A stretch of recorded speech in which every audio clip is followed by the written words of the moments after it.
ليست مبايعة الخليفة معضلة.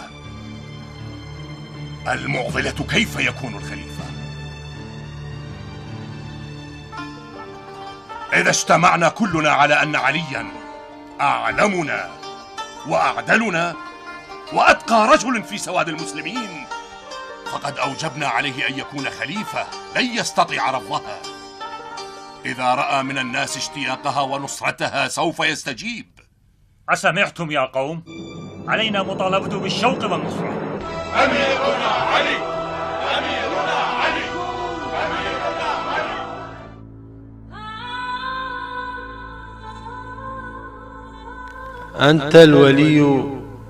أنت الولي والناس دونك تأتلي، يا من إذا دخل الوغى يتنابزون بك العدا. هذا علي، هذا علي، يا من إذا دخل الوغى تخشاه فرسان العدا، وله مدى كالشمس لا يتحددا. كالموت يدخل جيشهم سياف يمطر سيفه، موت يقين مؤكدا، لكنه قرب اليتامى دمعة أو خبزة معجونة بالشعر ليس لها صدى. أمير على النحل وعلى الفراشات، يب تراب التشرف طين تلماس.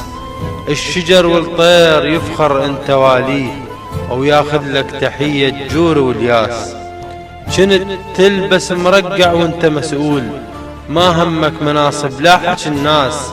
حقها قلوبنا ومجبورة تهواك، الترافل بيك حيدر صعبة تنقاس.